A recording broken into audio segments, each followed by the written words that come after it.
नमस्कार जैन बच्चों, आज हम एक बार फिर लेकर हाजिर हैं आपके लिए 10वीं कक्षा के संस्कृत के कुछ महत्वपूर्ण प्रश्नों का संग्रह, जो कि आपकी एग्जाम की दृष्टि से काफ़ी महत्वपूर्ण है। तो चलिए शुरू करते हैं। तो हमारा पहला प्रश्न है, नीति श्लोक के रचनाकार कौन है? तो नीति श्लोक पाठ के रचनाकार जो है वो महात्मा विदुर जी हैं। आगे बढ़ते हैं। अगला प्रश्न है, विदुर नीति से संकलित पाठ का नाम क्या है? तो नीति श्लोक है। अगला है, प्रश्नोत्तर रूप में कौन ग्रंथ है? तो प्रश्नोत्तर यानी प्रश्न और उत्तर किस ग्रंथ से किया गया है? तो वो विदुर की नीति से यानी विदुर नीति से। अगला प्रश्न है, किसके प्रश्न का उत्तर विदुर देते हैं? तो अगर आपने महाभारत देखा होगा तो आपको पता होगा, धृतराष्ट्र जी प्रश्न करते हैं और महात्मा विदुर जो है वो उनके उत्तर देते हैं। अगला प्रश्न है, नरक के कितने द्वार हैं? तो नरक के कुल 3 द्वार हैं। आगे बढ़ते हैं, क्षमा किसकी हत्या करता है? तो क्षमा जो है वो क्रोध की हत्या करता है। कोई भी इंसान कितना भी क्रोधित हो, अगर आप उसको क्षमा कर दें तो वह उसका क्रोध शांत हो जाएगा, यानी क्षमा क्रोध की हत्या करता है। आगे बढ़ते हैं, कौन सर्वश्रेष्ठ धन है? तो धर्म जो है वो सबसे बढ़िया धन होता है। अगला प्रश्न है, कौन ऐसा धन है जिससे संतुष्टि मिलती है? तो विद्या से संतुष्टि मिलती है। आगे बढ़ते हैं, किससे विद्या की रक्षा होती है? तो अभ्यास करने से विद्या की रक्षा होती है। अगला है, धर्म की रक्षा किससे होती है? तो धर्म की रक्षा सत्य से धर्म की रक्षा होती है। आगे बढ़ते हैं, रूप की रक्षा किससे होती है? तो रूप की रक्षा उपटन, जिसको हम लोग मेकअप कहते हैं, मेकअप से रूप की रक्षा होती है। अगला है, खानदान की रक्षा किससे होती है? तो खानदान की रक्षा आचरण से होती है। अगर कोई आचरणवान व्यक्ति है तो उसके कुल खानदान की रक्षा हो रही है। अगला प्रश्न है, घर की लक्ष्मी कौन होती है? तो स्त्री जो है वो घर की लक्ष्मी होती है। आगे बढ़ते हैं, अपयश को कौन नष्ट करता है? तो अपयश को नम्रता नष्ट करता है। अगला है, गरीबी को कौन समाप्त करता है? तो गरीबी की बात है तो अगर हम कोई उद्योगपति है तो उसका गरीबी समाप्त हो जाएगा, यानी गरीबी को कौन उद्योग समाप्त करता है। अगला प्रश्न है, अशुभ लक्षणों को कौन समाप्त करता है? तो अशुभ लक्षणों को स्वव्यवहार समाप्त कर देता है। अगला है, प्रगति की इच्छा रखने वाले मनुष्य को कितने दोषों को त्याग देना चाहिए? तो उन्हें कुल 6 दोषों को त्याग देना चाहिए। अगला है, काम, क्रोध और लोभ किसके द्वार हैं? तो ये तीनों नरक के द्वार है। अगला है, नामकरण किस संस्कार के अंतर्गत आता है? तो नामकरण जो है वो शैशव अवस्था में होता है, इसलिए शैशव संस्कार के अंतर्गत आता है। अगला है, कर्मवीर कथा समाज के किस वर्ग की कथा है? तो कर्मवीर एक दलित वर्ग की कथा है। अगला प्रश्न है, स्नातक परीक्षा में प्रथम स्थान पाकर किसकी ख्याति बढ़ी? तो किसकी? राम प्रवेश राम की ख्याति बढ़ी। Option C. अगला प्रश्न है, कर्मवीर कहाँ का रहने वाला था? तो कर्मवीर जो है वो विखंटोला का रहने वाला था। अगला है, शिक्षक ने किसे पढ़ाना आरंभ किया? तो शिक्षक ने राम प्रवेश राम को पढ़ाना आरंभ किया। अगला है, कर्मवीर राम प्रवेश राम ने कहाँ उन्नत स्थान प्राप्त की? तो केंद्रीय लोक सेवा की परीक्षा में। आगे बढ़ते हैं, किसके अर्थभाव में भी राम प्रवेश राम ने महाविद्यालय में प्रवेश पाया? तो किसके अर्थभाव में? तो पिता के अर्थभाव में, यानी पिता उसके काफी निर्धन यानी गरीब थे। अगला प्रश्न है, विखंटोला किस प्रांत में है? तो विखंटोला का बिहार का एक छोटा सा गांव है। अगला प्रश्न है, विखंटोला देखने कौन आए? तो विखंटोला देखने एक नए शिक्षक आए थे। अगला प्रश्न है, स्नातक परीक्षा में राम ने विद्यालय में कौन सा स्थान प्राप्त किया? स्नातक में उन्होंने सबसे प्रथम स्थान प्राप्त किया था। अगला प्रश्न है, कर्मवीर ने कौन सा पद प्राप्त किया? तो कर्मवीर ने महत्तम पद यानी सबसे ऊंचा पद को प्राप्त किया था। अगला प्रश्न है, लक्ष्मी किस प्रकार के व्यक्ति के पास आती है? तो लक्ष्मी किसके पास आती है? जिसके पास उद्योग धंधे हो, यानी उद्योगपति के पास, उद्योगी के पास लक्ष्मी आती है। अगला है, कर्मवीर राम ने किस परीक्षा में उच्च स्थान प्राप्त किया? तो केंद्रीय लोक सेवा की परीक्षा में। आगे बढ़ते हैं, किसकी ख्याति सभी जगह गूंजने लगी? तो किसकी? राम की। अगला है, परिश्रमी पुरुष को कौन वरण करती है? तो परिश्रमी पुरुष को लक्ष्मी वरण करती है। अगला है, दलित पुरुष का नाम क्या था? तो वो कौन था? राम था।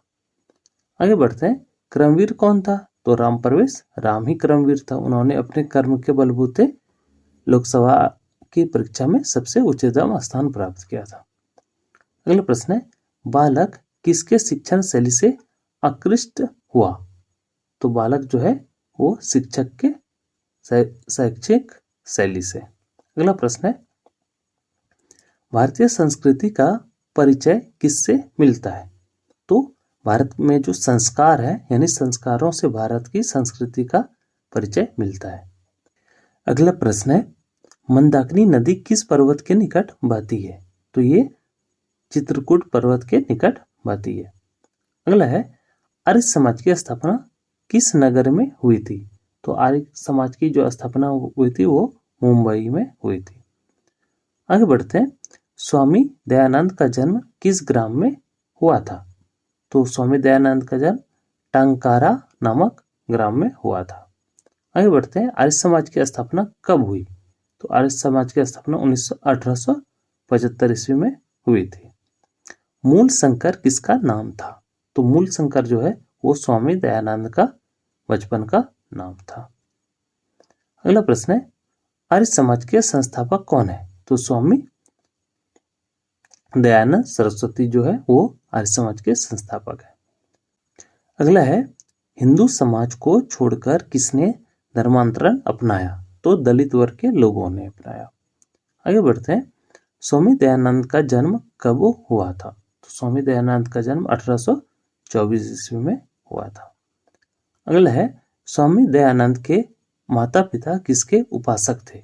तो स्वामी दयानंद के माता पिता शिव के उपासक थे। अगला प्रश्न है, स्वामी दयानंद का निधन कब हुआ? तो उनका जो निधन हुआ था वो 1883 ईस्वी में हुआ था। अगला प्रश्न है, स्वामी दयानंद कौन थे? तो स्वामी दयानंद आर्य समाज के संस्थापक थे।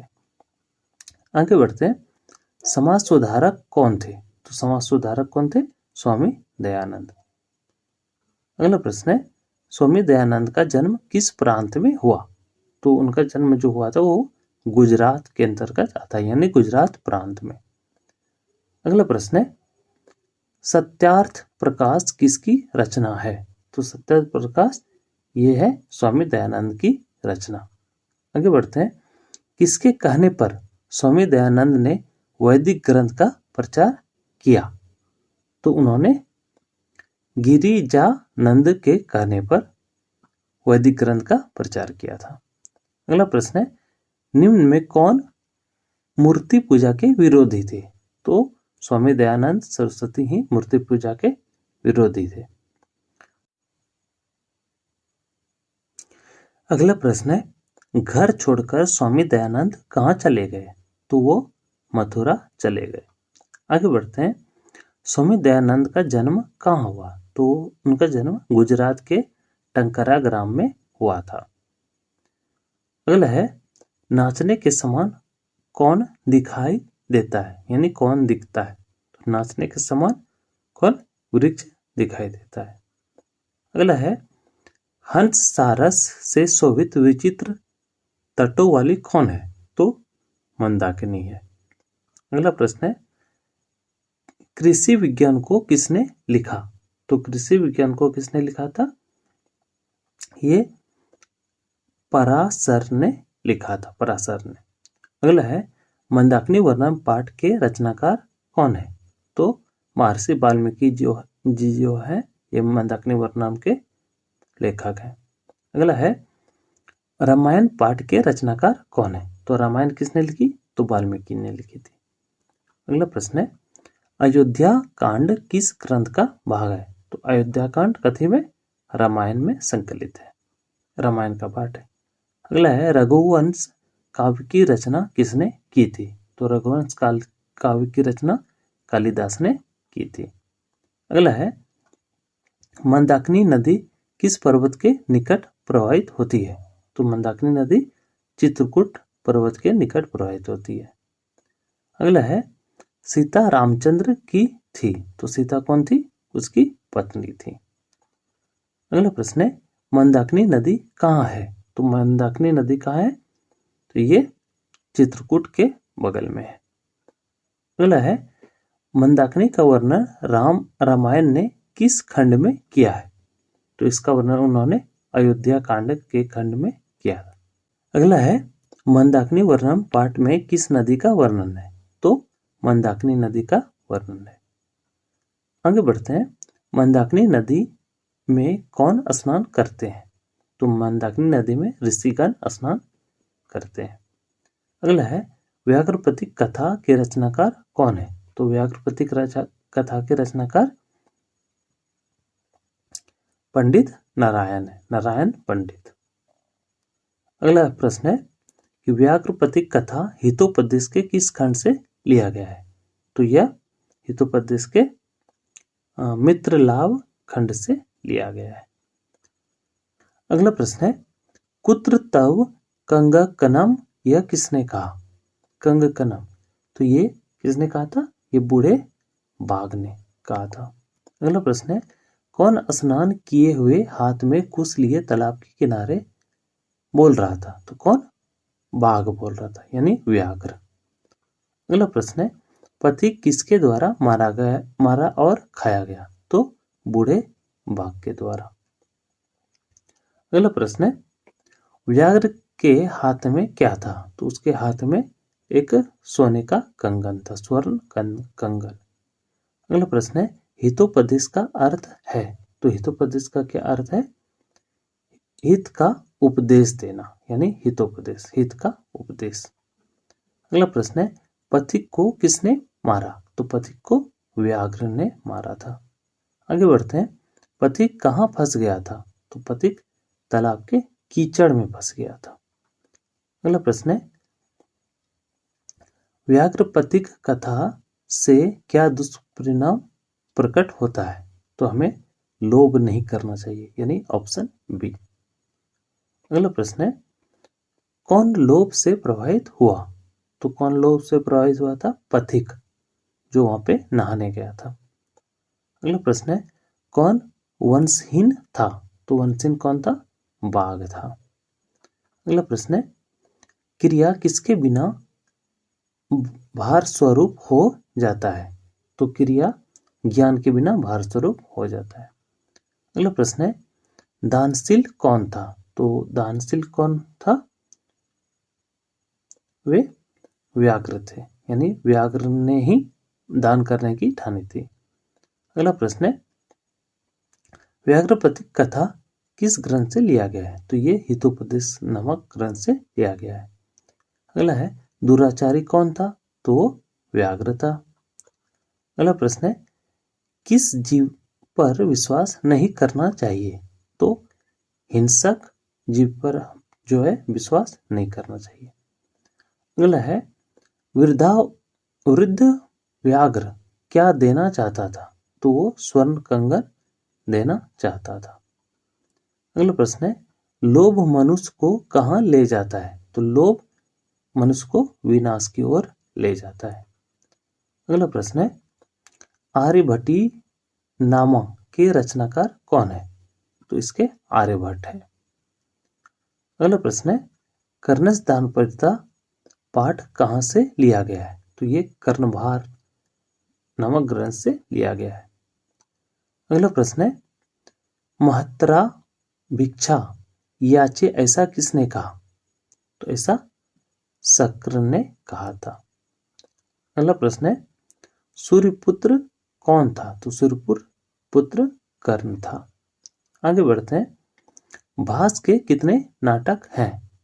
तो भास के कुल 13 नाटक हैं। अगला प्रश्न है, कर्ण किसके पक्ष से युद्ध लड़ रहा था? तो कंस जो है वो कौरवों के पक्ष से युद्ध लड़ रहा था। अगला है, ब्राह्मण रूप में कौन प्रवेश किया? तो ब्राह्मण रूप में कौन आए थे? इंद्र भगवान आए थे। अगला है, दानवीर कौन था? तो दानवीर कौन था? कर्ण। अगला प्रश्न है, कर्ण किस देश का राजा था? तो कर्ण जो है वो अंग देश का राजा था। अगला प्रश्न है, कर्ण किसका पुत्र था? तो कर्ण कुंती का पुत्र था। आगे बढ़ते हैं, भिक्षा किस वेश में आया था? भिक्षक जो है वो ब्राह्मण के वेश में आया था। अगला प्रश्न है, कर्णभार नाटक किसकी रचना है? तो कर्णभार भास की रचना है। अगला है, समय परिवर्तन के साथ कौन नष्ट हो जाता है? तो समय परिवर्तन के साथ धन नष्ट हो जाता है। अगला प्रश्न है, अर्जुन किसके पक्ष से युद्ध लड़ रहा था? तो अर्जुन जो है वो पांडव के पक्ष से युद्ध लड़ रहा था। आगे बढ़ते हैं, कर्ण कवच और कुंडल किसको दिया? तो कर्ण ने कवच और कुंडल इंद्र को दे दिया। अगला है, कवच और कुंडल किसके पास था? तो ये किसके पास था? ये कर्ण के पास था। आगे बढ़ते हैं, कर्ण ने कवच कुंडल देने से पूर्व अंततः क्या देने की इच्छा प्रकट करी थी? तो उन्होंने अपना सिर देने की इच्छा प्रकट करी थी। आगे बढ़ते हैं, कर्ण के कवच कुंडल की क्या विशेषता थी? तो कर्ण के कवच कुंडल की विशेषता थी कि उसे कोई भेद नहीं सकता था। अगला प्रश्न है, ना दातव्यम यह किसने कहा? तो यह शल्य ने कहा था। आगे बढ़ते हैं, कर्णस दानवीरता पाठ के लेखक कौन है? तो इसके लेखक भास जी हैं। अगला प्रश्न है, बृहद संहिता के रचनाकार कौन है? तो इसके रचनाकार वाराह मिहिर जी हैं। अगला प्रश्न है, विश्व शांति पाठ में किस वातावरण का चित्रण किया गया है? तो विश्व शांति पाठ में अशांत वातावरण का चित्रण किया गया है। अगला है, देश के बीच झगड़ों को शांत करने के लिए कौन सी संस्था आया? तो कौन सी संस्था आया था? तो संयुक्त राष्ट्र संघ। अगला प्रश्न है, दुख का विषय क्या है? तो दुख का विषय सार्वभौमिक अशांति है। आगे बढ़ते हैं, असहिष्णुता कौन पैदा करता है? तो असहिष्णुता जो है वो द्वेष पैदा करता है। आगे बढ़ते हैं, अशांति मानवता का क्या कर रही है? तो अशांति जो है वो मानवता का विनाश कर रही है। अगला है, किसके बिना ज्ञान भार स्वरूप है? तो व्यवहार के बिना ज्ञान जो है वो भार स्वरूप है। अगला प्रश्न है, क्रिया के बिना क्या भार है? क्रिया के बिना क्या भार है? तो ज्ञान के बिना क्रिया के बिना ज्ञान भार है। अगला है, विश्व शांति का कौन काल माना जा सकता है?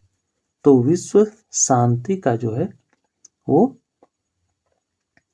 सूर्योदय काल माना जा सकता है। आगे बढ़ते हैं, वैर को कौन बढ़ाता है? तो वैर को स्वार्थ बढ़ाता है। अगला प्रश्न है, मानवता के विनाश का भय किससे है? मानवता के विनाश का भय अस्त्र से है। अस्त्र और शस्त्र दोनों से, यानी ऑप्शन सी। अगला प्रश्न है, अनेक राज्यों में परस्पर चल रहा है। तो क्या चल रहे हैं? वो युद्ध चल रहे हैं। कौन सा युद्ध? तो शीत युद्ध, एक दूसरे को नीचा दिखाने का। अगला प्रश्न है, क्या बलपूर्वक निवारणीय है? तो किसको यानी बलपूर्वक हम निवारण कर सकते हैं? तो किसको? स्वार्थोपदेश को, यानी स्वार्थ को हम बल से समाप्त कर सकते हैं। अगला प्रश्न है, अशांति के कारण कितने हैं? तो अशांति के मुख्य रूप से 2 कारण है। अगला प्रश्न है, भारतीय दर्शन का मूल तत्व किसे माना जाता है? तो भारतीय दर्शन का मूल तत्व जो है वो शांति को माना जाता है। भारतीय लोग शांति प्रिय है, भारत देश की नीति भी शांति प्रिय है। अगला प्रश्न है, अशांति सागर के तटों के बीच कौन स्थिर है? तो इसके बीच में हमारा पूरा संसार है, अशांत सागर के बीच में। अगला प्रश्न है, उदार चरित्र वाले क्या मानते हैं? तो उदार चरित्र वाले वसुधैव कुटुंबकम मानते हैं, यानी भगवान के समान अपने कुटुंब को। अगला प्रश्न है, मनुष्य को सांसारिक विषयों की आसक्ति या विरक्ति का उपदेश देता है, उसे क्या कहते हैं? तो उसे हम शास्त्र कहते हैं। शास्त्र ही मनुष्य को संसार के विषयों की आसक्ति और विरक्ति का उपदेश देता है। अगला प्रश्न है, चरक संहिता क्या है? तो चरक संहिता ये आयुर्वेदा शास्त्र है, यानी आयुर्वेद का एक ग्रंथ है, शास्त्र है। अगला है, मीमांसा दर्शन के संस्थापक कौन है? तो मीमांसा दर्शन के संस्थापक जैमिनी जी हैं। अगला प्रश्न है, वेदांत दर्शन के संस्थापक? तो वेदांत दर्शन के संस्थापक बदरायन जी हैं। अगला प्रश्न है, भारतवर्ष में किसकी महती परंपरा सुनी जाती है? भारतवर्ष में किसकी महती परंपरा सुनाई जाती है? तो शास्त्र की। आगे बढ़ते हैं, वर्ग में कौन प्रवेश करता है? तो वर्ग में कौन? शिक्षक प्रवेश करता है। अगला प्रश्न है, किसके 6 अंग है? तो वेद के 6 अंग है। आगे बढ़ते हैं, छात्र किसका अभिवादन करते हैं? तो छात्र शिक्षक का अभिवादन करते हैं। अगला है, शास्त्रकार पाठ किस शैली में है? तो शास्त्रकार पाठ प्रश्नोत्तर शैली में है। अगला है, किसका व्याकरण प्रसिद्ध है? तो पाणिनि का व्याकरण प्रसिद्ध है। अगला है, ज्ञान का शासक कौन होता है? तो ज्ञान का शासक शास्त्र होता है। अगला प्रश्न है, मनुष्य को कर्तव्य और अकर्तव्य का बोध कौन कराता है? तो यह जो है ये शास्त्र ही मनुष्य को कर्तव्य और अकर्तव्य का बोध कराता है। अगला है, वेदांग कितने हैं? तो वेदांगों की संख्या कितनी? 6 है। अगला है, उच्चारण क्रिया का कौन बोध कराता है? तो उच्चारण क्रिया का बोध छंद कराता है। आगे बढ़ते हैं, निरुक्त के रचयिता कौन है? तो निरुक्त के रचयिता यास्क जी हैं। अगला है, छंद के रचयिता कौन है? तो छंद के रचयिता पिंगल जी है। अगला है, ज्योतिष के रचयिता कौन है? तो ज्योतिष के रचयिता लगधर जी हैं। अगला है, कर्मकांड के रचनाकार कौन है? तो कर्मकांड के रचनाकार गौतम जी। अगला है, संख्या दर्शन के संस्थापक कौन है? तो संख्या दर्शन के संस्थापक कपिल मुनि। अगला है, योग दर्शन के संस्थापक? तो योग दर्शन के संस्थापक पतंजलि, महर्षि पतंजलि। अगला है, न्याय दर्शन के संस्थापक? तो न्याय दर्शन के संस्थापक कौन है? गौतम। अगला और आखिरी प्रश्न होगा, वैशेषिक दर्शन के संस्थापक कौन है? तो वैशेषिक दर्शन के संस्थापक कनाद हैं। इसके साथ ही हमारा आज ये संस्कृत का जो क्वेश्चन संग्रह था वो समाप्त होता है। मिलेंगे अगले विषय के वीडियो के साथ, तब तक के लिए जय हिंद।